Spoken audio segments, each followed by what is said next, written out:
are the New York Knicks. I'm back in the New York groove. Well, it's the Knicks. New York. We are the New York Knicks. New York. For this new season we're about to enter, the Knicks taking no shorts, it's like winter. New York, New York.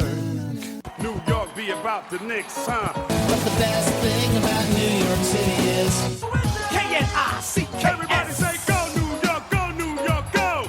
Hey everybody, it is episode 415 of the New York Knicks podcast, part of the Almighty Baller Podcast Network and Dash Radio. I am Jay. How you doing, Mark?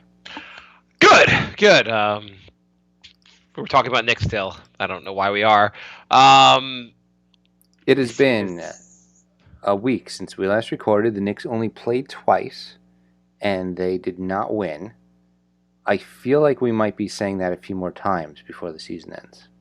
Yeah, I saw some Knicks reporter posted. I think it was Stefan Bondi reported the Knicks are on their way to another 50-loss season, and I saw that on Twitter, and I wondered if you could just like automatically set that to just release the same time next year or the year after, because this is never going to end. 50 loss. Yeah. So it was my birthday recently, and my kids, one of the things they got was a Kristaps Porzingis stuffed animal doll, which sounds like a nice idea, right? Yeah. I mean, I thought I really needed it, but or whatever. So it was in my room, and then they decided like the next day that both of them wanted that doll more than life itself, like just losing their mind because they wanted that doll. And so they were like clawing over it, basically. Who gets it first? Oh, I want it in my room. No, I want it in my room. And so I said, like, King Solomon, I can cut it in half. My son's like, sure, cut it in half. I'm like, my daughter's like, no, I love it. And I was like, okay, but I can't even though she's the one in the King Solomon story that she should get it because she didn't want to cut it in half, he'll still lose his mind. So I was like, well, how about she gets it one night, then you get it 2 nights, then she gets it 2 nights. Basically, right now, Kristaps Porzingis for the last 2 weeks has been on a 2-day night rotation, like he's like some kind of divorced family thing going on in my household. Where the funny thing is, I bet your daughter doesn't even know who that is. No, she doesn't know it. She just knows the stuffed animal. Like my son now has a Kristaps Porzingis jersey. He's pretty into it. This is why I'm going to have 1 kid and not 2. Well, you know what? Maybe you shouldn't, because he's demanding that we go to next Sunday's Knicks game, which at minimum is going to cost me $100 a ticket.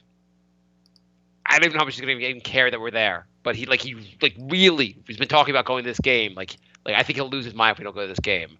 Well, I mean, I didn't get to go to a Knicks game until I was like 17. So get a job.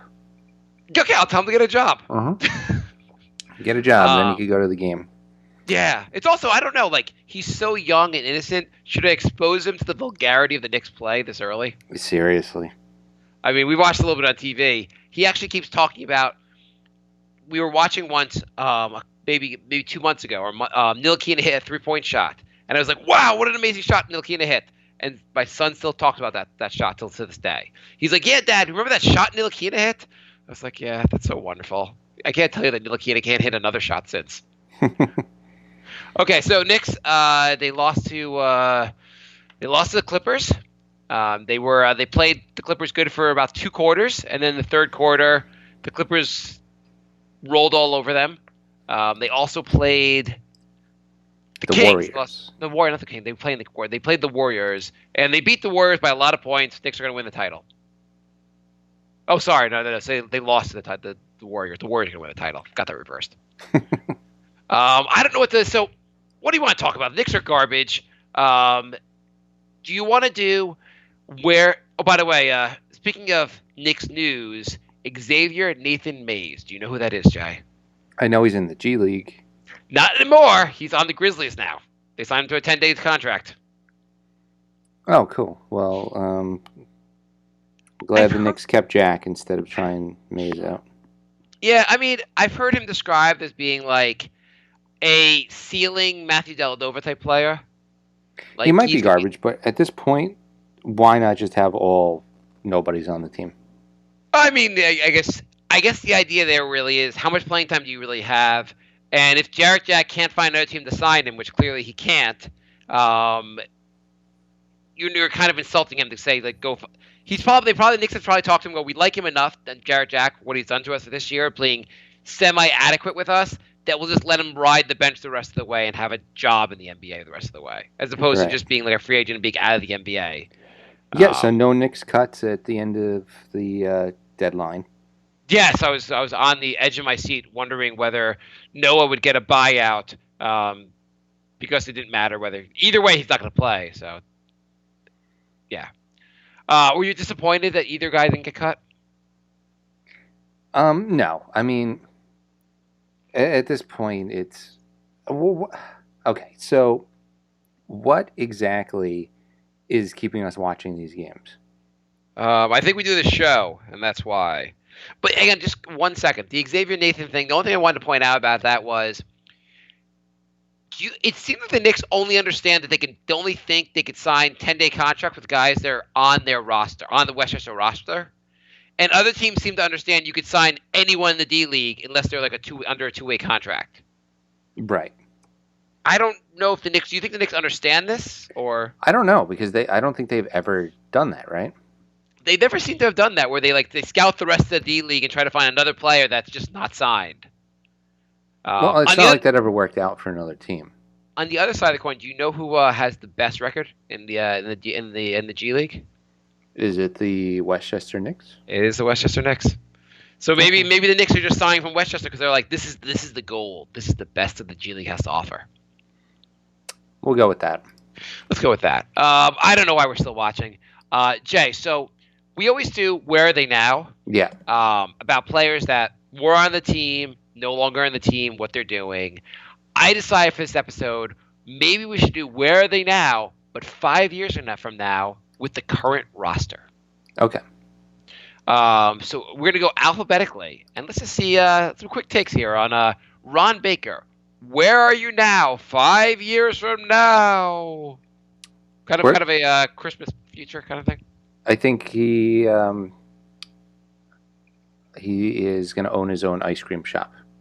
Okay. I think he's going to be a starting point guard in China. Okay. Okay. Ron Baker, China or ice cream shop, go. Michael Beasley, where are you 5 years from now? I think he's still in the NBA. He is, I will tell you, he'll be on the 1 year into a 1 year deal where halfway through the season, fans are like, oh, wow, I can't figure out why this guy can't stick in the league. He looks like he can score. You know what? I think we found something here. Yeah, sounds about right. Yeah, no, he's going to keep being... By the way, Michael Beasley apparently may be demoted out of the starting lineup. Hornacek said he's potentially going to change the starting lineup. With the starting lineup, for the Knicks, it's sacred. The Knicks are complete garbage, but that starting lineup is it's unchangeable from game to game. Well, I mean, you can't say that. Moutier's been starting. No, but he really, Hornacek has he's very this is the starting lineup. We very rarely change it unless a guy gets injured. It's a big deal for him to change the starting lineup. And with this team, I don't mind that just because in a normal world with a normal franchise, having consistency works. I don't know. Trey Burke played well for 2 games. Would you think he was the starting point guard now? Give him a shot starting. Yeah, I mean, at least he's getting 20 a game now.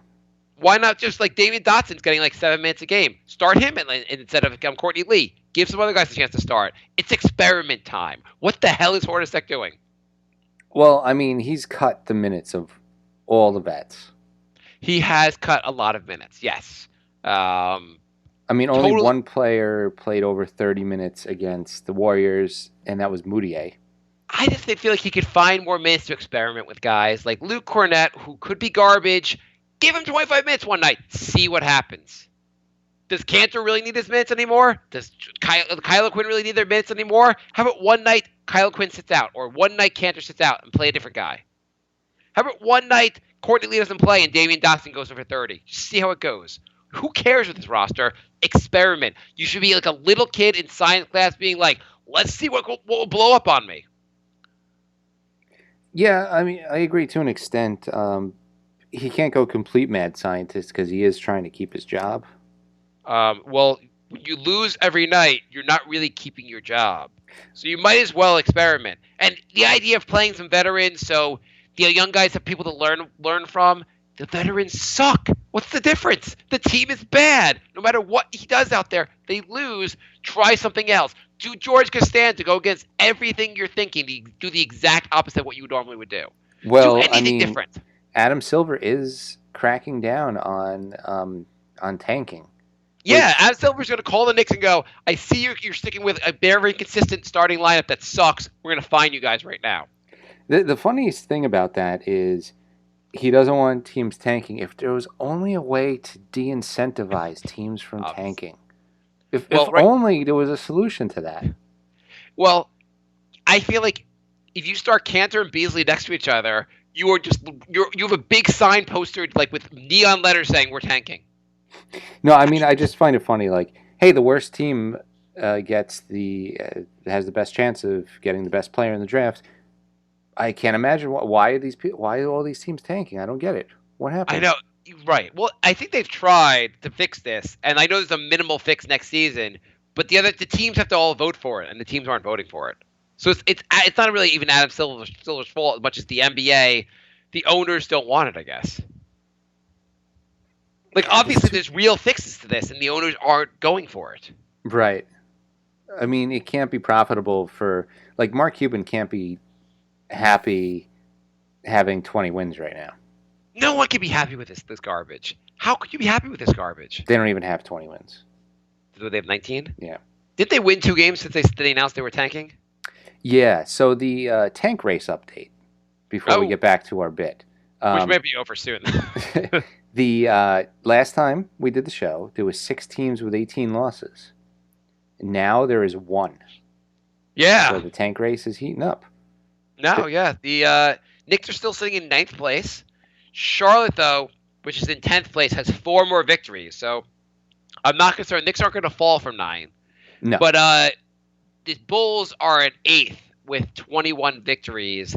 That's what we're targeting. We have to get ahead of the Bulls. We need the Bulls to play well and the Knicks to keep doing everything Hornacek thinks is the best way to win. By the way, where are they now? Jerian Grant is out of the lineup. Out of the line. Okay, I thought you were going to say out of the NBA, but... I mean, he's on his way there because he lost all his minutes to the guy they got from Orlando. Elfrid Payton. Chicago didn't get Elfrid Payton. They didn't? I thought Elfrid Payton... Am I crazy? I thought Elfrid Payton went to Phoenix. Where is he? Is he went to Chicago? Am I thinking of Cameron Payne? I got my P names mixed up. Yeah. So he lost all his minutes to Cameron Payne. I mean, he could... Which is probably even worse. Yeah, he hasn't been that good. I mean, the thing is, he's one of those guys you're like, well, he hasn't been given that many chances, but he has given some more chances this year on the Bulls. That you would think, like, his shot was okay. He was a little bit timid on offense. Supposed to be a decent defender. He showed some ability with passing. He had a hot streak for a couple weeks. I'm wondering if he's just like where Ntilikina will go. He'll never get like that much better. He'll just do the same thing that like Jerian Grant will he'll not get that much better. That's a scary thought because I don't know. Recovering from injury Porzingis, who may never be the same, and a point guard who I don't know, and that's all we have. Where are they now? Trey Burke. Where are they now 5 years from now? I think Trey Burke is still in the NBA. I think absolutely still in the NBA. I think he's a backup point guard, maybe even a decent, a good 6-man. A solid 6-man. I think he's going to be a guy that can score 15 points off the bench a game. Yeah. He might next year be the Knicks starting point guard at this rate. He might. I mean, who else is starting for the Knicks next year at point guard? I wouldn't be opposed to them. The Moody experiment looks horrible, but you could keep going with him next year if you're really trying to tank. Ntilikina has been so-so. I mean, you put Ntilikina and Trey Burke next to each other, I don't care who you call the starting point guard, but they can play next to each other. Right. I think I got to give Hornacek credit for that. At least he's trying that. He's trying Trey Burke and Ntilikina starting next to each other? Yeah. Oh. Well, no, not starting next to each other, but playing next to each other. Okay, fine. Damian Dotson. By the way, there's rumors now a bunch of other teams in the NBA think they're going to try to acquire Damian Dotson in the offseason. That's good that everyone except the Knicks can see potential in him. Where are they now 5 years from now? Dodson is out of the NBA. What? Yeah. You just said you can see potential. You made a comment of potential in his in a positive direction. Now he's out of the NBA. Yeah, I mean, Anthony Randolph had people thinking he had potential too. I think Damian Dotson is a solid guy off the bench. He'll be playing 15 minutes in a game for the Spurs. Hitting some threes. 15 minutes a game, huh? Yeah, for the Spurs. Okay. Where are they now? Timmy Hardaway, 5 years from now. He is about to get re-signed to a max contract on the Knicks. He's already been re-signed to a max contract. He's already contract. been re-signed, yeah. I don't even know where to go with this bit. Isaiah Hicks is not going to be in the NBA, right? No. Jared Jack's not going to be in the NBA, right? Nope. Enes Kanter, is he starting center for anyone 5 years from now? He's not a bench, shot. He's a bench. He's in the NBA, but he's a bench player. Definitely in the NBA. But, well, I have a question. Is Greg Monroe in the NBA 5 years from now? No. How much different is Greg Monroe than Enes Kanter? Kanter's a better offensive player, but they're both similarly issues. They're both the same kind of player. Yeah, but Monroe's older and he's lazier. Like Kanter at least tries. Monroe's been accused of being overweight and not even trying. Can we say Kanter clearly tries when he's out there playing? Yeah. But he's been in the league for, 5 years now, give or take? Mm-hmm. Is he really trying if he's not learning defense? In the sense of, you're horrible on defense. Every offseason, you could work on this. You apparently aren't. Are you really trying to make yourself a better NBA player if you're this bad at defense still? Or are you just saying, my rebounding, my offensive play is good enough, I never need to learn. I'll just I'll half-ass it trying to learn defense. Maybe he's just not good at it. I mean, there's some players that never develop a certain skill. I don't know. Can you really be this bad in defense if you've been really trying to play defense? It's he doesn't know where to go on pick and rolls. The issue is he never knows where to go on pick and rolls. I mean, Dwayne Wade's a Hall of Famer, and he's still not good at three-pointers. Well, I'm pretty sure he tries to practice threes. He practiced for 1 year, and for 6 months last year, everyone was like, did you know Dwayne Wade worked on it all season, and he's great now? And I feel like, was it last year? Was that this year or last year when Dwayne Wade suddenly could shoot the three? That was last year, right? Yeah. All the horrible Knicks years roll together with me now. I just think I don't know. I know he's not the most athletic center, but I feel like he could be, if you're really studying defense, you would at least know where to go on every play. Maybe he knows where to go. He just can't get there. Do you ever see him a guy's charging to the rim? Do you ever see him being like, "Oh, I'm gonna get there and try to block the shot"? He never seems like he really is that concerned a guy's driving to the rim. Yeah. Can we really have a future where Enes Kanter is our starting center next to Kristaps? I mean, next year, fine, he opts in. Team's gonna suck anyway. But after that, we got to get rid of him. Yeah, I mean, I think you need a whole team of two-way players, which is why teams like the Spurs have success. His numbers to me seem a little bit empty. I mean, if you look at teams like the Spurs, when they have a one-way player, they usually end up selling high on him. Yeah. Like Thiago Splitter. Yeah. The thing with Kanter, I feel like at center right now, you're better off having a one-way guy who's good on defense and bad on offense versus the other way. By the way, can you believe how high they sold on Splitter? He retired. He retired? I was like, I remember seeing him on the Spurs being like, oh, it'd be cool if the Knicks got him. What did they get for him? I'll look it up while we talk. Okay. Luke Cornett, where are they now? 5. This is just depressing.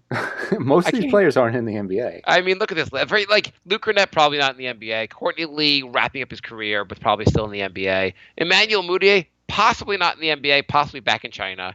Joakim Noah, no chance of being in the NBA. Frank Ntilikina, hopefully making his first All-Star team.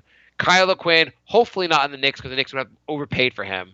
Kristaps, hopefully a perennial All-Star. Lance Thomas, God forbid, on the Knicks. And Troy Williams, probably not in the NBA. There you go. Thank you for speeding that up. Actually, the Spurs did not get much at all for Splitter. Yeah, I didn't think they got much. It was a second round pick and the draft rights to Princesses. My ability to pronounce would agree with you. Okay.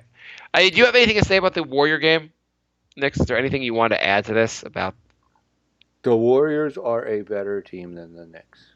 The Knicks won the first quarter. They were even I think they were up at halftime.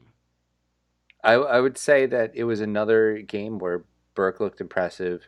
Moutier looks good on offense. He's so bad on defense.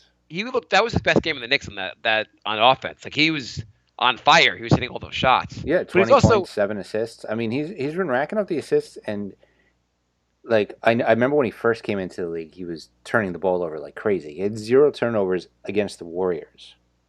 But he also was a negative 22 on the game. Yeah, that's because he's one of the worst defenders in the NBA. I think he had something like 18 points in the first half and only had 2 points the rest of the way. The second half, the Golden State was like, let's adjust, let's start hitting shots, and it was over, basically. Well, he's the guard version of Cantor. He puts up good offensive numbers. The only thing is, Moutier does not put up good offensive numbers. This was the only game he's done that. Most of the time, he does not put up great offensive numbers. Well, I mean, yeah, he only had 9 points against the Clippers, but he had another 7 assists. Yeah, no, he gets some assists. They're just... I mean, back-to-back 7-assist games is what you want in a point guard. I thought Burke didn't play that much. He played like just under 20 minutes against the Clippers. I thought he could have played more. I mean, I guess these guys are all getting 20 minutes. Yeah, I mean, he's cut the minutes of O'Quinn, Cantor, Lee, and Beasley. So, I mean, and he's benched Jack. So, I mean, we can't really complain when Troy Williams is getting 17 minutes. No, it's exactly what you want to see. You want to see Troy Williams. Like Troy Williams got signed to a second 10-day contract with the Knicks. You think he sticks for next year? He's probably out of the NBA too. Yeah, he might stick for next year. I mean, maybe. Knicks need players. He's young. He's very athletic. Why not keep him? I mean, what if the team next year is pretty much this plus whoever we draft? I mean, that's pretty much it. I mean, the Knicks next year, who would you rather keep? Troy Williams or Michael Beasley?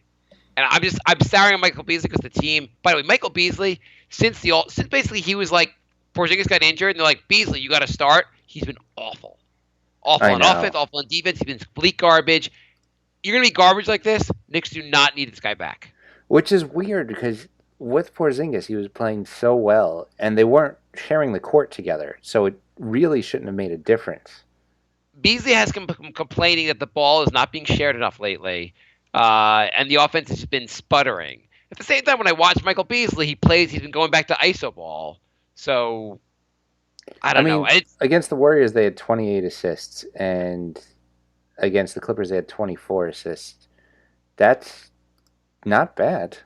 Not horrible. I mean, the Knicks are moving. Part of the reason the ball, was Jarrett Jack all that great, though, at moving the ball? I don't even know. Like, this whole team is goddamn terrible. But I'd rather have Troy Williams back than Michael Beasley. Just go more young players. Either suck or maybe these young players. Troy Williams is better defensively than Michael Beasley. That's why Troy Williams should be on the roster next year, and Michael Beasley should not. Your feelings on Michael Beasley are such a roller coaster of emotions. It's like a manic depression thing I've got going with him. Yeah. I go from these highs to extreme lows. From the start of the year, I wanted him sent to Siberia to play in some Siberian league. That at some point I said we need to bring him back. If we're going to try to win next year, he is a great offensive weapon off the bench. He'll get you some points. He's unstoppable on offense. And then Porzingis got injured, and probably even before that. But especially after Porzingis got injured, he stopped playing offense and defense, and you were reminded why Michael Beasley does not last on any team, because he does not keep it up for the season. And given opportunities to shine, he should be, since Porzingis is injured, he should be averaging 20 points a game and dominating and making guys Beasley's Knicks got to lock him up to a couple-year contract. He looked like a guy that was going to get not big money, but he would get a multi-year deal in the offseason. Mm-hmm. Now he's going to get a one-year deal from someone else. There's no way he's getting more than a one-year deal unless the Knicks smoke crack prior to signing free agents. Don't rule that out. There is so many moves in this roster I'm worried about for the offseason. Oh, so many. I'm worried the Knicks will say, hey, you know what? Maybe Cantor won't opt in if we give him a multi-year deal. We can get him for $10 million a year for the next 4 years as opposed to $20 million next year.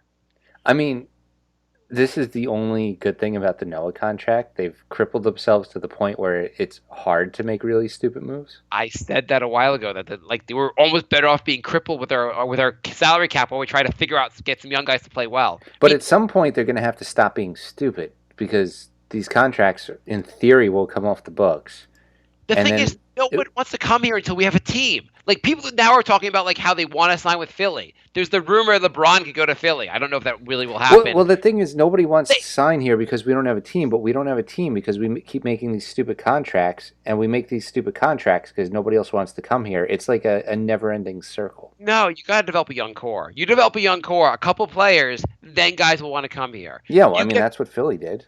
Yeah, exactly. If Kristaps Porzingis, he's an all-star. If Ntilikina was like, it turns out to be the player we want, then people will want to come here. You get a couple guys who are really good, guys want to come here. If you can't build up through the draft with young players, no one's ever going to want to come here. Unless you get so lucky on like a James Harden type trade where you get a guy right before he's about to pop.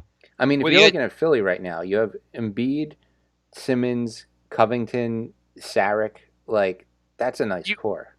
Plus, you have the number one pick in last year's draft who maybe will figure shit out and end up being a good NBA player. Who knows? I forgot Fultz is even on that roster. Yeah, they're playing this well, and Fultz is not playing at all. Could you imagine if they drafted Tatum instead of Fultz? I mean, they would be like a top 3 seed right now. Yeah, it'd be ridiculous. As it is, they're a 6 seed, and they could easily move up to 4th. Yeah, I mean, they're not. They have a good future. The Knicks. I'm not saying the Knicks have to. I don't know what the hell they have to do. Like, you need to nail the draft. Like, if the Knicks had drafted Donovan Mitchell instead of Ntilikina, and I still think Ntilikina will be decent, but if you drafted Donovan Mitchell this year, you'd be like, oh, Knicks look really good between Porzingis and Donovan Mitchell. We have a real future here. Yeah, I mean, they'd have the Rookie of the Year runner-up. Yeah. I mean, if Simmons doesn't get Rookie of the Year, this thing's rigged. Yeah. Well, I mean, Simmons is averaging almost a triple-double, and he's really good on defense. We have a call. We do have a call. So we will go to that, and I guess we'll have a third person to join in with our misery. Just kidding. We're going to do our phone call in a couple minutes. Okay. So we are still talking about the goddamn Knicks. We are. We are. It's. We're going to have to start doing the draft stuff soon, honestly. I mean, not today, but like we're going to have to start researching the draft. Yeah, well, the thing is, what month is it, Jay? It's March. Can we do this for another 19 games, which is another 3.5 weeks? I can't talk about the draft before goddamn May. I mean, I guess I'm not positive. The NCAA tournament is coming up, and so that'll be a good time to talk about things. I should watch a bunch of those games. So the next week will be right before the tournament. So let's talk more about it next week. You're right. At some point, we have to research it more. It's just painful to talk about the draft in goddamn March. I know it is. It's painful to be ready to talk about the draft in January. This team started collapsing in January. You know, the last 10 games, the Knicks have the worst defensive rating in the NBA. And so we're back to where we thought they would be in the beginning of the season. I'm surprised it's only 10 games. The whole season, like,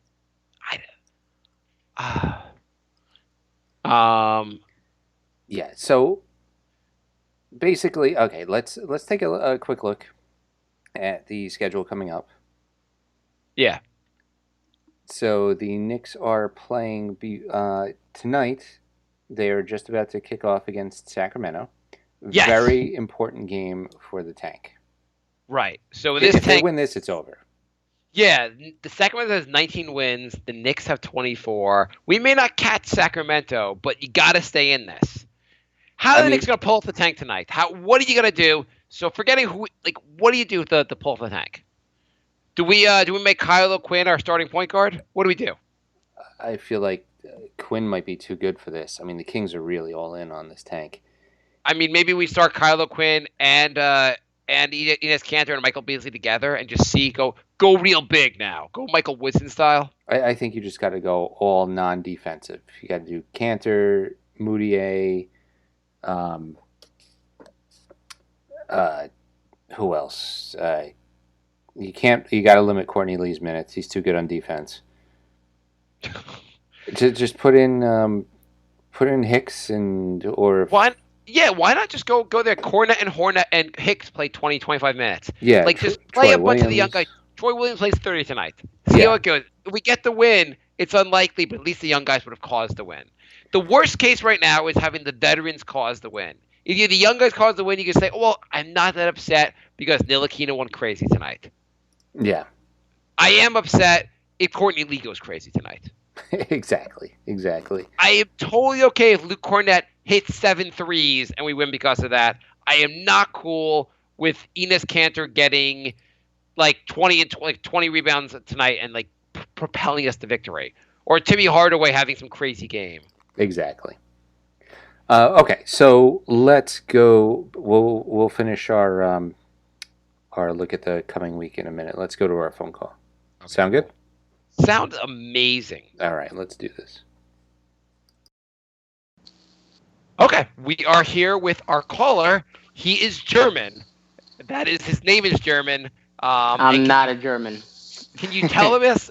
We're going to spend the whole call pretending you are the country of Germany. Can you tell us why the country of Germany loves the Knicks? Oh, because Hitler. I don't know. I'm not good at that. No. My German turned into a Russian like in 2 seconds. Hitler was an unhappy person, and he knew the Knicks were both bad, and they don't see that many Jews. We don't like Turkey, so we support Kanta. There's not a single Jew on the roster, so he's okay with them. Exactly. Okay, German. Where are you calling us from? I'm calling you from Glendale, Arizona. Nice. What nationality are you that your first name is German? Puerto Rican. Oh, okay, cool. Yeah. Why do you hate yourself enough to be a Knicks fan? I grew up. I just moved to Arizona like 6 months ago, so I grew up in New York my whole life, and just stab myself in the eyes every day of my life. It is it's rough also because most of the year you're following the Knicks and they're torturing you, and then in the summer you have to deal with Arizona summers, which are 180 degrees on a cool day. So there's no good time for you now. Well, I just moved here, so I haven't witnessed the hot summer yet. So I've been to Arizona once. I went there in August. It was 120 degrees. People said it was a dry heat. My skin was boiling. It seemed like the most Arizona's really cool, but it seemed like an unpleasant place to be in the summer. I'll find out in a couple months, unfortunately. I've heard the rest of the year is amazing there, and I can see why you'd want to escape New York having watched the Knicks play. Yeah, I don't know. So tell us what how long you been a Knicks fan for? I've been alive for 23 years, so 23 years. Okay, so you came out by birth. You were assigned the Knicks as your team gender, and you just been stuck with them. So will you be 46-year-old before the Knicks are good? At what point will they turn this crap around? I don't know. Probably never. I'll probably be an 86-year-old with no championship. Miserable. I'll probably see 282 coaches and 6,000 players. Have you thought you're living in Arizona now? Not even you're starting a new life. Have you thought about just saying, "Screw it, I'm a Warrior fan or I'm a Nugget fan"? I could easily switch teams and no one would care. No, I would never do it. I can't do that to myself. Okay. So there is no way. It's a true fan, and it's unfortunate. All of us are like this, and it's like awful. Yeah. If you guys had a choice, what team would you be fans of? If you had like a redo button. If I had a redo, I mean, Golden State would sound fun as they're awesome.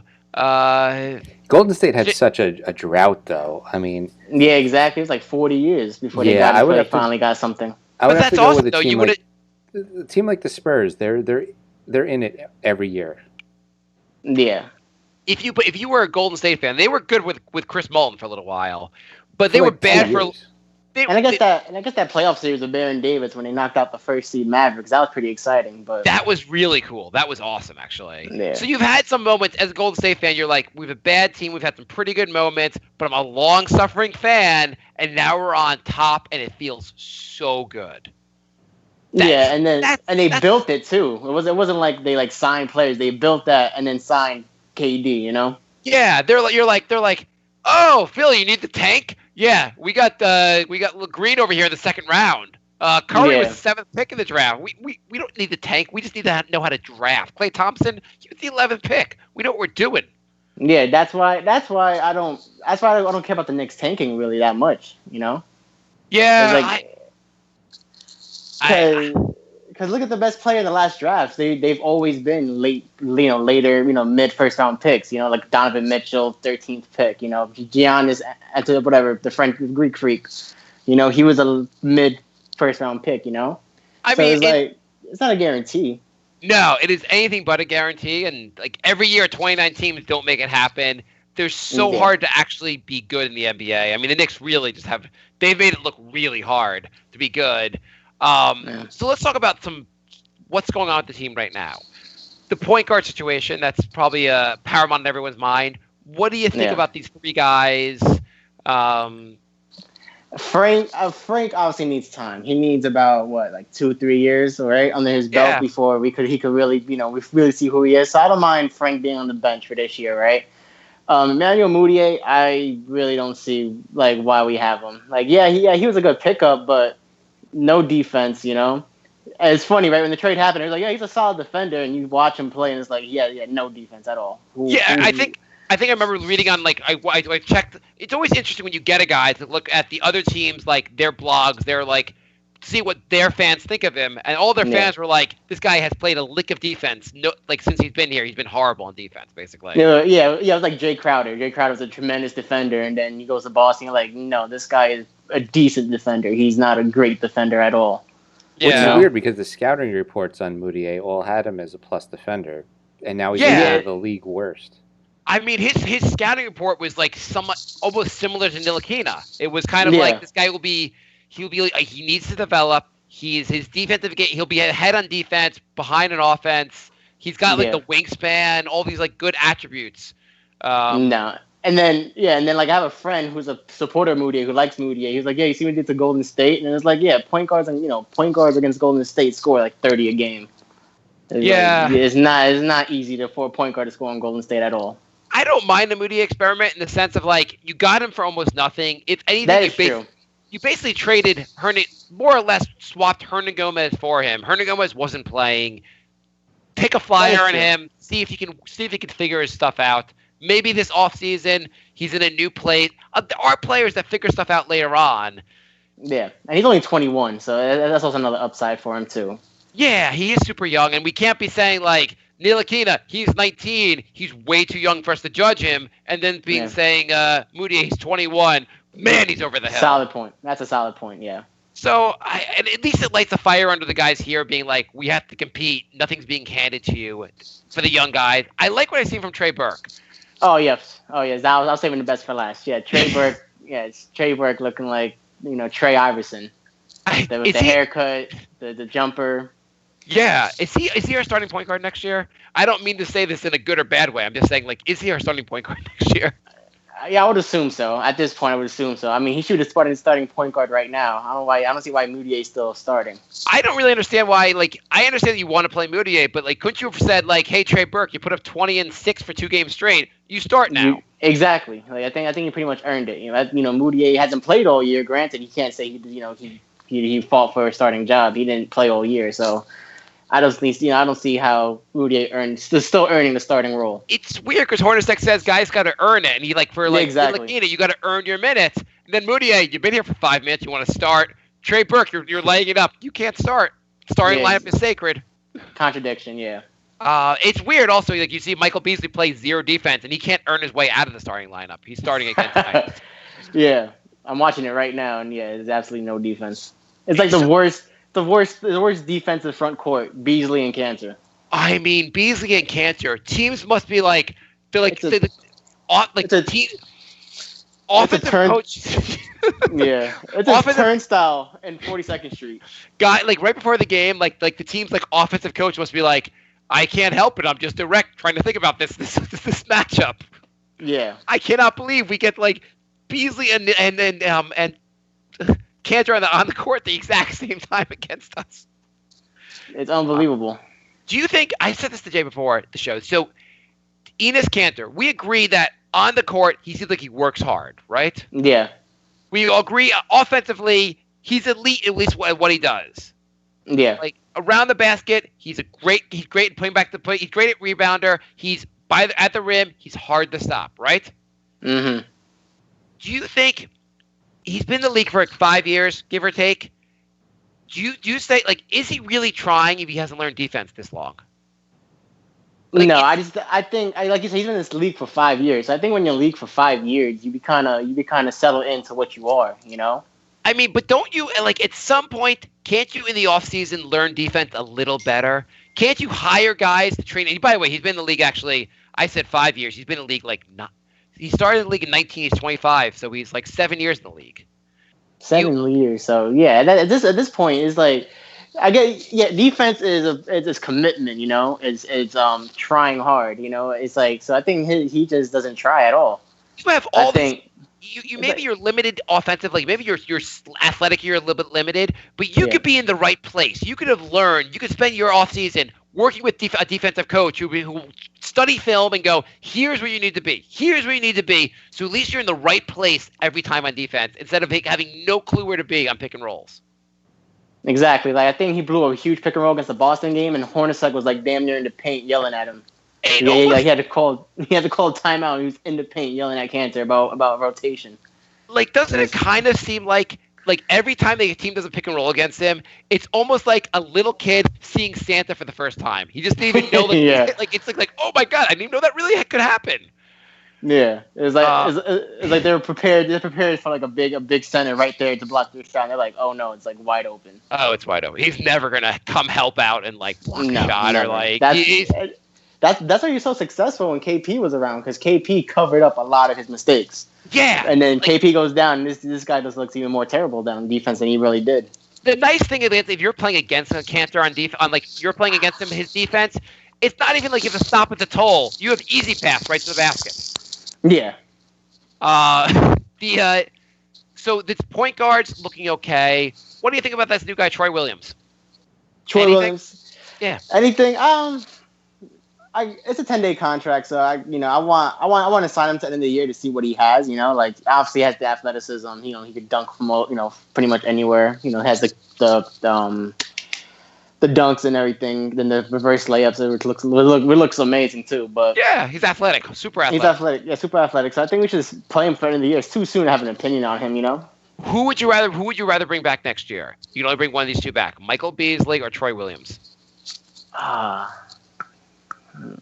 Do I want us to be good, or do I want us to tank again? Or like Whatever you want. I'll say it's too soon for Williams. I'll say Beasley then. Okay, I say Troy Williams. I see like there's more upside. I know what Beasley is, and we're not going to be that good next year. So even if I want them to be good, we're not going to be. What's the point of having Beasley? Yeah, because KP is going to be. You're right. So like we're not going to be good next year at all because KP's going to be gone most of the year.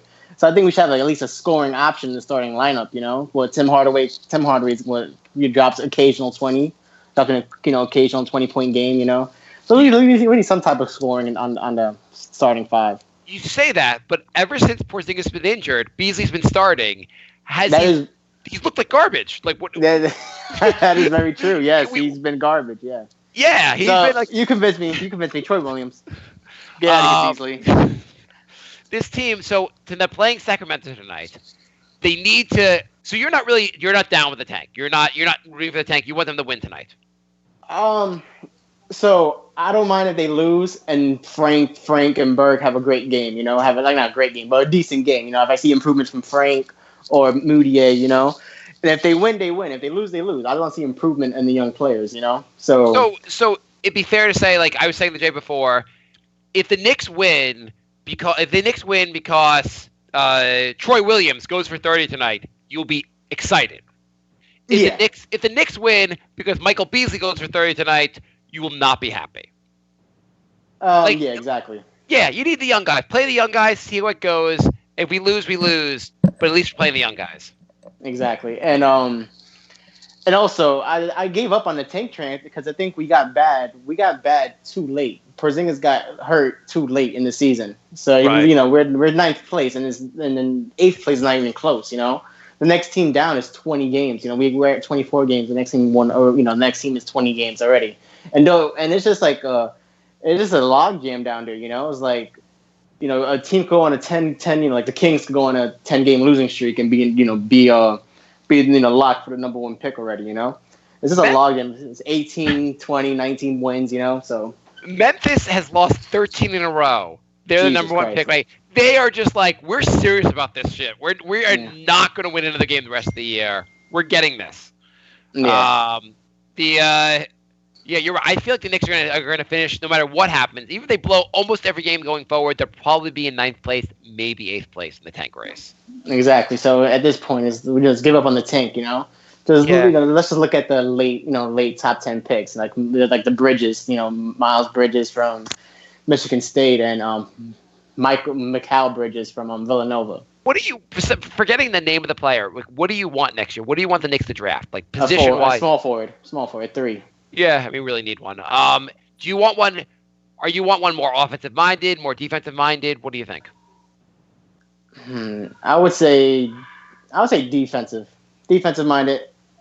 I know offense. I would want offensive-minded because Miles Bridges from Michigan State. Oh, you said forget the name, but Miles Bridges from Michigan State. He's like a left-handed melody. That's the comparison. And he's 19 years old, so I want a scoring 3. That sounds pretty good. That sounds not bad at all. I wouldn't mind also getting a defensive center to go next to Porzingis. If Porzingis is not going to be your center. Yeah, because they want him to play a 5, but he does not want any parts of it. I feel like Porzingis would function, but whether you put him at the 5 or the 4, he needs the other guy he's paired with to be a defensive player also. Then you have a tough, you have real rim protection. You need a guy defensive next to him also. Like a DeAndre Jordan kind of player. Oh, they would look so nice together next to each other, I feel like.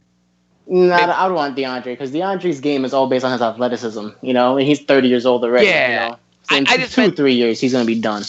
No, I mean, the Knicks will probably then give him a 5-year deal at that point. Exactly, yeah. But I just meant that kind of player. I mean, I also would rather another guy who's also can shoot from the 3, but just a guy who has real defensive player next to him. I think it would be the rim would be off limits. You're like, you guys aren't coming here anymore.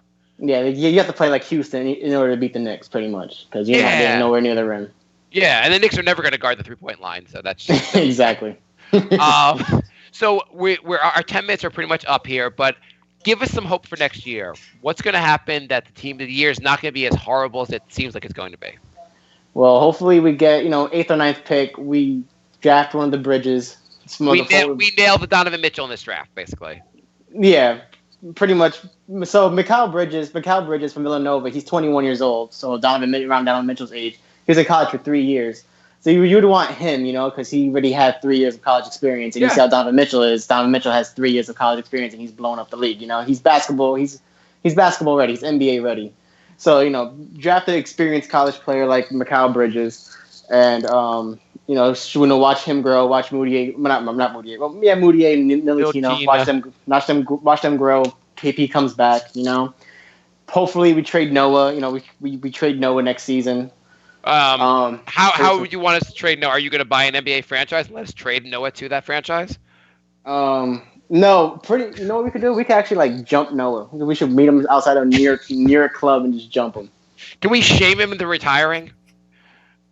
No, he's pretty much making free money right now. He's in home just partying and collecting a free check. I don't think he'll ever retire. I mean, he wants to play in the NBA. Maybe his last year. There's got to be a way out of this. Beat him up and get make him like you said, just beat him up. Threaten his family. No, that's too much. But right. That'd be too much. We haven't gone too far as a Knicks fans, but we're threatening players' families to get them to retire or just waive their contract. I quit this team. Keep the money. So basically, next year, Porzingis is going to come back late in the year, but he might have a team. If you draft a guy who's good, that guy develops. You draft Ntilikina starts developing. Maybe Burke looks pretty good next year. You got something to build on? Yeah, that'd be something to build on because that'd be 3 solid positions. We got our 1, our 3, and our 4 pretty much fully developed. Not fully developed, but developing good young players. And then next offseason, that's what the big offseason when we have all the Kyrie Irving maybe Klay Thompson. We got a lot of big free agents. Who on this roster? Last question. Besides Jarrett Jack, and Noah, who do you not want back in the roster? Who do I not want back in the roster? Lance Thomas, he kills me. He has moments of solid defense, but he just has some plays where you just want to you just want to run on the court and just tackle him. I've never seen a player look so a player that gets minutes for an NBA team looks so awkward on offense always. Exactly. The other night, I think it was the Golden State game, he was driving the bat, it looked so awkward, but he actually hit the shot, and it was like, oh my God, it went in. I think even he was like, oh my God, it went in. He looks like if one of us was driving the basketball in NBA court, it's just an awkward layup, Yeah, exactly. Shape layup. Yeah, yes, exactly. I mean, his defense is okay. I think he can shoot some threes. I mean, the Knicks could better utilize him, I guess. I guess he's a locker room guy, They're just there for veteran leadership, locker room presence, And he's led them to 24 victories this year. So exactly, yeah. I don't. All the things about good locker room presence, good veterans, all that goes out the window when your team is horrible, in my mind. Exactly. That veteran leadership comes in the playoffs late in the season when you're pushing for a playoff spot, which we haven't been doing the last 4 years. Yeah, I mean, winning cures all things, and how good could the veterans really be helping if your team is dog shit? Yeah. So thank you for joining us. I love it. Appreciate it. Anytime. We appreciate knowing that the country of Germany is all on board for the Knicks. Guten Tag, we support it, yeah. Sausages and Mission Heischels. Yeah, all that stuff. And we expect you to be out there in Arizona convincing other people to sign up for the Knicks and just say, hey, suffer like me. Come on. I mean, they're all suffering right now with the Suns. The Suns are dreadful. Yeah, they're pretty bad, too. I mean, I guess, you're in a city where, what are you going to switch to the Suns? That's exactly. Yeah, no. That's not much of a future there. So I don't want to be a fan of something. I don't want to be a fan of something that burns me. The Suns. That's a pretty shitty sports name. Yeah, it's a pretty shitty team too. Thanks for joining us. Anytime. Bye bye. All right, take care, man. Another great call. German. Thank you, German. That is the country of Germany. Do you think he minded that I kept calling him the country of Germany? A little bit. Okay. Yeah, Knicks. What else we got going on here? I mean, you want to talk some around the NBA stuff? Should we even keep talking about the Knicks? Yeah, I mean, we should probably do around the NBA stuff. So, do you think Houston has a real shot of taking out Golden State? Do you think Houston could actually go to the finals this year? I think there's a chance, but I feel like they're more of a regular season team. Yeah, I mean, that's what happened last year. They didn't look quite as good in the playoffs when everyone everyone knew their game plan. But this year you have Chris Paul, too, which is a major upgrade. It is. I don't know. It's a bunch. They do have the best record in the league right now, right? They do. Although I feel like the Warriors might be coasting a little bit. I mean, they might be. They're only up on half a game on the Warriors. It's not like they're monumentally better. Yeah. At least it makes it a little more interesting. Yeah, it definitely does. I mean, it's good that we don't know before it's exactly who's going to the finals. The Cavs might not get in. Yeah, I mean, it's going to be Cavs versus Golden State, but we at least can pretend there's some uncertainty here. Yeah. The Toronto has the best record now. Toronto looks pretty good. Celtics have not looked quite as good. They haven't looked quite as well lately, but they're still pretty darn good. Yeah. I mean, the Raptors have been on fire. They're 9-1 in the last 10 games. Their bench looks great. I don't know. The Cavs, there has to be something to the regular season. The Cavs haven't looked that great, even with the addition of these new guys. Yeah. Does it really hold for the play? I mean, the playoffs are different, obviously. Who would have thought if you got a bunch of guys who are overperforming that they wouldn't be the best team? So there's some interesting. I'm just looking right now, interesting first round. If the playoffs started today, there's some interesting first round matchups. A pretty exciting one. First off, Raptors versus Miami Heat. The Heat are a team that could I mean, not saying they're going to upset the Raptors, but they could pull up an upset. I don't know why I just said they're not going. They could. I mean, the Heat they can get hot basically. That sounded awful. Also, the Heat can get hot, but like the Raptors versus the Heat. That's be a pretty interesting first round series. You don't think at all? Yeah, it could. It'd be the Bucks Celtics. That'd be interesting. Giannis goes crazy. Yeah. I mean, Celtics aren't playing great right now. Bucks Cleveland have some good players. It could happen. Cleveland, Philly, first round. That's going to be the series of the first round if that's what we end up with. And Wizards have been on fire since they lost John Wall. Wizards, Pacers, which is pretty interesting. I'm surprised they're as good as they are. I said they're on fire, but they've been 5-5 in the last 10 games, to be honest. But they've been playing pretty well. I overall since they lost Wall. The people thought they'd collapse, and they are not collapsing. Yeah, exactly. Over in the West, you'd have the Rockets versus the Nuggets. Rockets would probably rip through the Nuggets. OKC, Oklahoma versus Golden State. Golden State would win, but that could be an interesting first round matchup. Yeah, it'll be fun. I mean, I think all the West Coast matchups are going to be fun. Portland, San Antonio would be fun. New Orleans versus like the Pelicans, Timberwolves. That'd be a pretty interesting first round matchup. Yeah. Yeah, that'd be some fun. Yeah, too bad Cousins isn't going to be there, but yeah, that could still be fun. The Pelicans are playing pretty well without Cousins, but is Cousins a free agent after this year? Yeah. Where's he going? Think he's staying there, or you think? I think if he's smart, he's staying there. Who would sign? Like who? Like, I'm trying to think of looking who would be like he would put them over the top kind of the move. Like what if Cleveland found a way to get Cousins?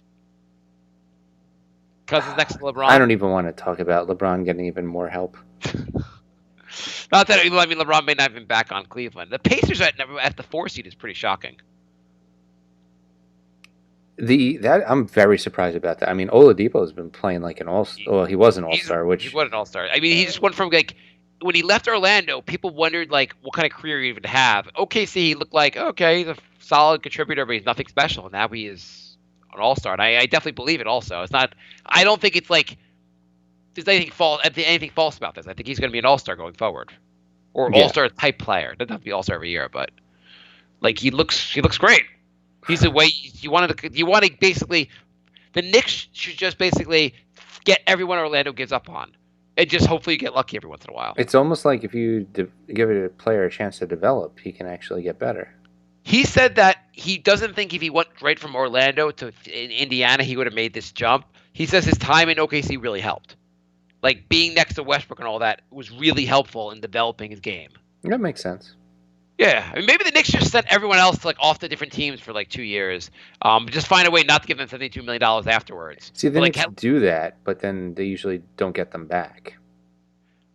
Yeah. This team is depressed. How are we going to keep doing a show every week, Jay? We're going to have to get some guests.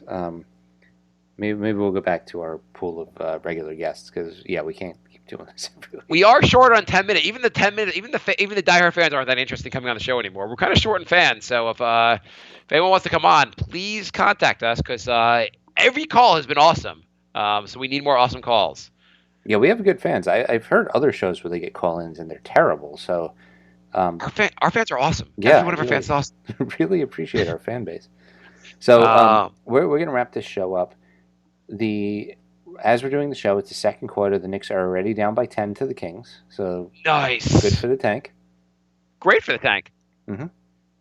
We are NY Knicks What's Podcast. The schedule? What's the schedule coming up for this week? Just to do our quick predictions. Schedule coming up for the week is at Portland, at Milwaukee, and home against Toronto.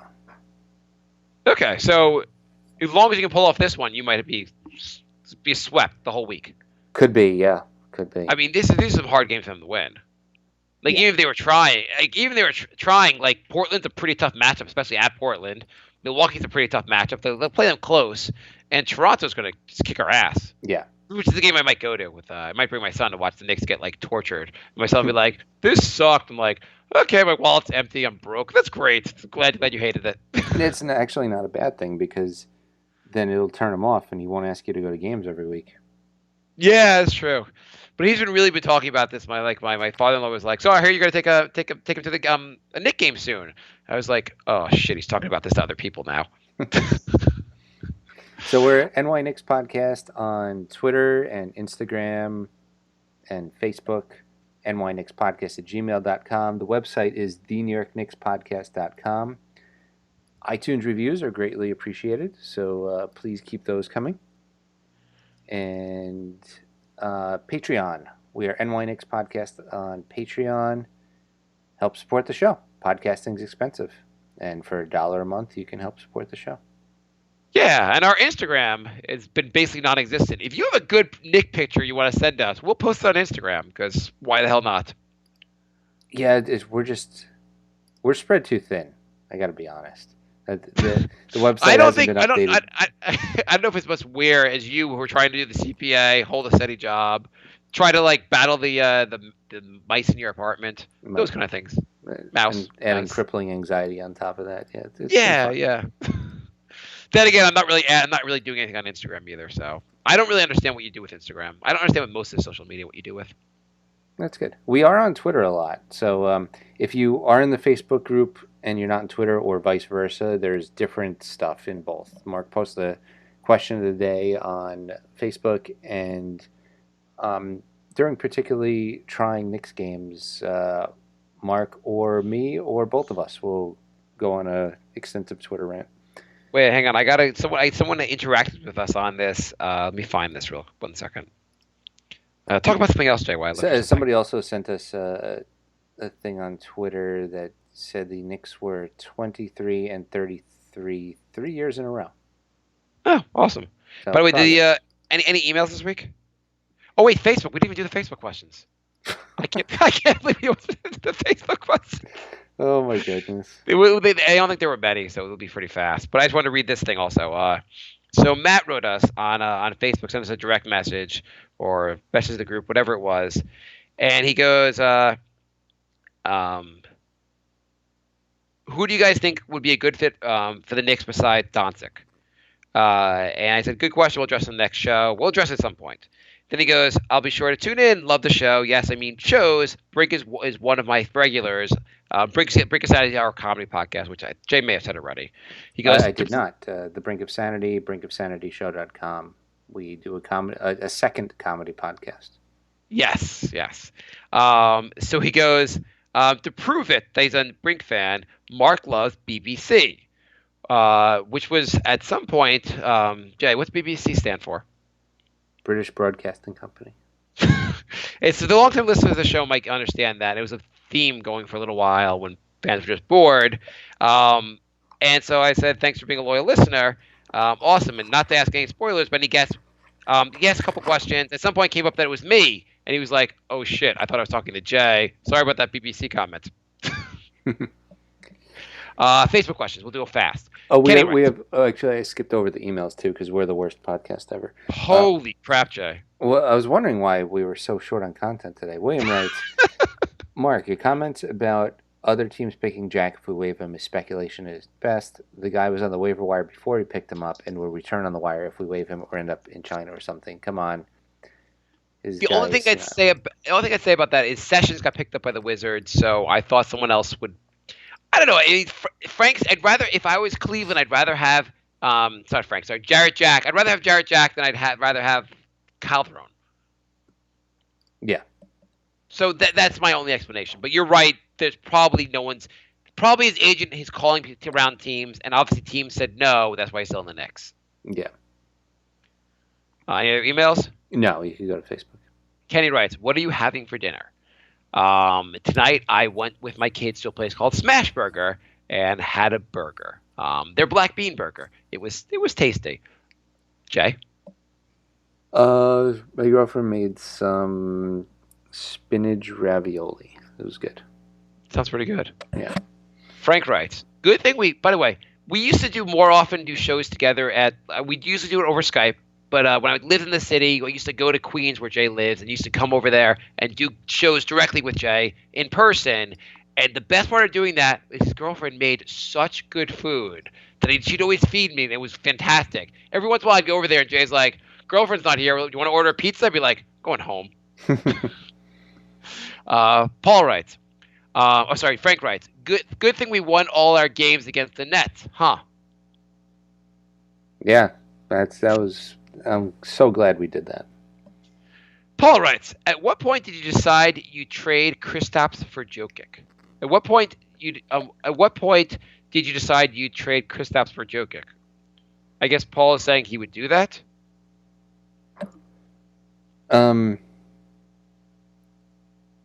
Did we say that? I don't think I said that. Oh, maybe we said. I don't know what we said. I don't think I said that before, but I might do that now. I think you said that. I think you said that post injury. I think you said that post the injury. You said you'd rather see if you get Jokic and something else for Kristaps. I mean, if Denver wants to do that. But you would be a totally fan of doing that at this point.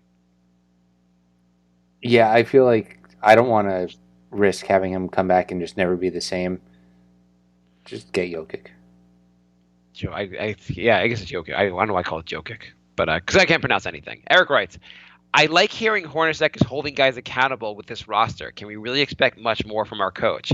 If I get a vote, I say keep him another year working with Frank. I hope Eric was being sarcastic, but no, I can't blame Hornacek so much. I mean, look at the bit we did at the beginning of the episode. Like, yeah. The team is pretty big. Like the roster's horrible. It's hard to do anything with this roster. Yeah. Does Hornacek make anyone better? I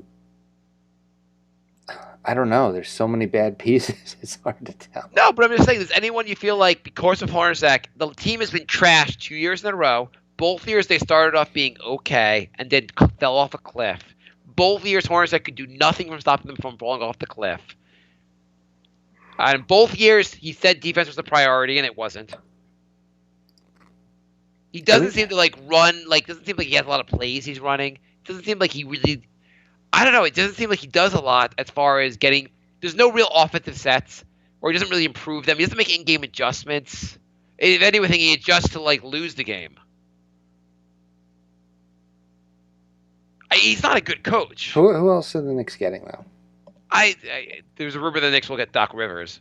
Yeah. I don't know who the Knicks are getting. I'm just saying he's a mediocre coach, and maybe we should try. Maybe at this point it's worth trying someone else out and see if you get someone else that's better. Because I say you don't do that unless you have somebody lined up who's definitely going to be better. I mean, it's hard to. Do you think Hornacek's a good coach? I think he's okay. I think he's average. Why do you think where are the positives here? Besides the fact he's just been the coach for the last 2 years, what are the positives here? I feel like he hasn't completely lost the team. Really? Because since January, the team has been god-awful. It's played no defense since January. Yeah, but they were playing way better than everyone thought they would. No, as of January 1st, they were not. As of January 1st, they were complete garbage before KP went. In 2018, they have been terrible. But even before KP went down, and you lose one player, your team is even the worst team in the NBA since. And last year, they were garbage. I mean, they started off decent, and they collapsed. Hornacek lost. He admittedly lost the locker room last year. Or I don't know if he admits that, but basically the conventional wisdom is the Knicks. He lost the locker room last year, and he's probably lost the locker room this year as well. I just don't like changing just for the sake of changing. If there's a better guy there, yeah. But what are the arguments in favor of keeping him besides continuity? Is there anything else in favor of him? What do you like about him? Name 3 things you're like, he's good. And those 3 things are probably going to be his daughter, his daughter, his daughter. He's not Mark Jackson. I just feel like maybe I'm sure there's a lot of people out there. You could probably find someone else who's better. I'm not saying I know who's better. I'm just saying there's got to be other guys that are better. Yeah, maybe. I don't know. It's the perfect time. You're resetting anyway. KP's another year away from really playing, so your team's going to be bad anyway. Maybe you take a different guy and try it. You don't want to play a whole nother season and then fire him after next year. Do you? I mean, if you're tanking. No, you want to have a good coach and someone you can build with. The longer you keep it, just sets your roster, your team. If the coach isn't good, it doesn't help you get better. True. I don't think the only argument in favor of Hornacek right now is continuity. There's nothing else in favor of him. The argument, and the old, like, who else are you going to get? So you might as well just keep the guy that sucks. We don't say that with anything else. You don't say, well, might as well keep Michael Beasley here because who else are you going to get? We did kind of say that. Yeah. I don't know. It's just I've given up on Hornets. I feel like the team I want the team to be bad, I guess, anyway, for the draft. But the team really just gave up since January 1st. And I know they played better than you expected up till January 1st. But they did that same thing last year, and they just completely collapsed 2 years in a row. Yeah. Guys, I don't see any improvement. I don't see guys where I'm like, oh, this guy's playing a lot better than you would expect. They still have the same issues. The defense is still horrible. And part of it is the roster's really bad. I don't know. I'll move on to the next question. Chris writes, when you see Simmons and Embiid as a good 1-2 punch, does it prove the need to tank for another high draft pick? Having drafted 2 stars would be gold, preferably a playmaking forward. Yeah, Chris. Yeah. I mean, we've said that before. It's the way the NBA is. You need to get lucky in the draft, and you have a much better chance if you get a high pick. It's better. It's easier to get lucky if you have everyone to choose from, as opposed to like taking 10 guys off the board and then having everyone to choose from. Right. Eric writes, Kristaps Porzingis. I've seen photos of KP walking around already with only a brace on his knee. That seems crazy to me, although I'm no doctor. Could it be KP exaggerates an injury, seeing we're not in the playoffs, to try to tank for better draft pick? Also, it happened right before the trade deadline. I'm not saying KP is faking an injury, by the way. I mean, he literally got surgery. I mean, I wasn't there for the surgery. I mean, but I assume it actually happened. Yeah. So I think with those kind of injuries, you could walk. It's not like it's a year before you could walk again. I think you could walk and get around. You just can't move laterally and play. You probably can't run. Right. Like, that's what I assume. You're not in a wheelchair. Should we go on InfoWars and start a whole rumor about how Kristaps conspiracy? Sure. Only if we blame it on Obama. Tristan writes, LeBron showing fake interest in Philly. Is he doing what he did to us before going to Miami? Think LeBron might go to Miami? No, definitely not. I don't. Philly just makes a lot of sense as far as teams in the East, and the teams in the West don't make sense because they don't have to compete in the West. It makes the most sense, yeah. Or just staying in Cleveland. Oscar writes, looks like win or lose, our draft position won't change much as all the other teams keep on losing as well. I'm kind of rooting for wins against at this point. Obviously, playing the young guys to get their confidence. What do you guys think? I guess we addressed that. I think we both agree that the young guys get us some wins. We're fine with that. Yeah. Jeff writes, I think it's almost safe to say that Burke has assured himself at least the backup point guard for next year. Would you guys like to see what he can do as a starting point guard? Yeah. Yeah. Paul writes, we talked about that. So yeah. Paul writes, how do you remain motivated to produce the show when the topics are tanking, Candace's continued poor defense? He wrote the show notes. The playing time splits for the bench players, potential draft choices for whom you've done no research, the beauty of Lance Thomas's ball handling, etc. He wrote our show notes for this week. Thank you, Paul. I guess you could discuss KP standing erect for an hour. Love you guys. Jay, how do you remain motivated to do the show? If it wasn't for like the emails and messages, like if those stopped, the show would be over. I mean, Jay also has like horrible, like crippling anxiety. He needs to do something to let off steam. Yeah. You said your doctor said you need to do more, do more Knicks and more Brick of Sanity for your health. That is true. Okay. Julian writes, last question. I saw an article on Bleacher Report about Doc Rivers being on a list to replace Horny. What do you guys think of him? Will he be a good fit? Jay? I don't know. It's weird. It's like I've heard really good things and really bad things about him. I don't want him being like have GM level control, which he would not since we already have a GM. But as a coach, I mean, he's had a ton of winning seasons. Yeah. And a title. I mean, well, he did have with a lot of 3 Hall of Famers on the team. Yes. Although I feel like the Clippers are playing way over their head right now. They're playing pretty well. Yeah. He still has them playing pretty hard. What have you heard bad about Doc Rivers?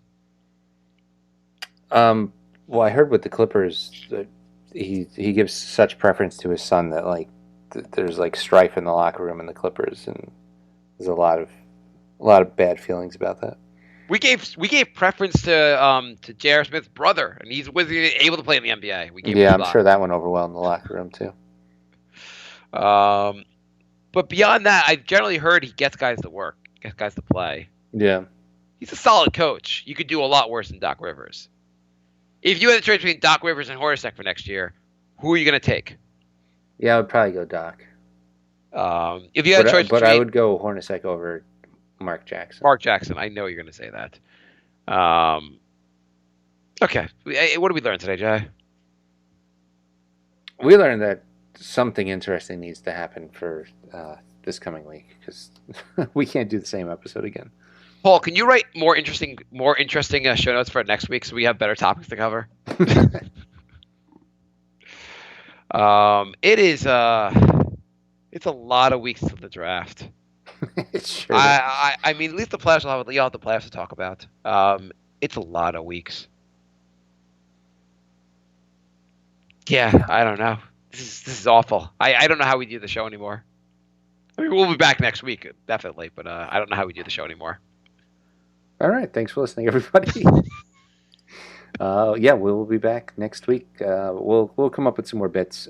Somebody asked for Joey Nicknuts, so we'll do that next week. We'll get him back on. We'll do something. We're going to get our wacky and silly and just because we're bored out of our minds with this team. So yeah, if you're a new listener, you'll find out what happens when we run out of stuff to talk about. So yeah, I can't keep bitching about Hornacek or anything else every week. We got to go a little crazy. Yeah, buckle up, new listeners. It's going to get bad.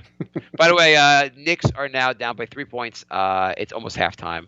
That's not enough points. I'm nervous. I'm nervous too. All right, goodbye, everybody. Goodbye,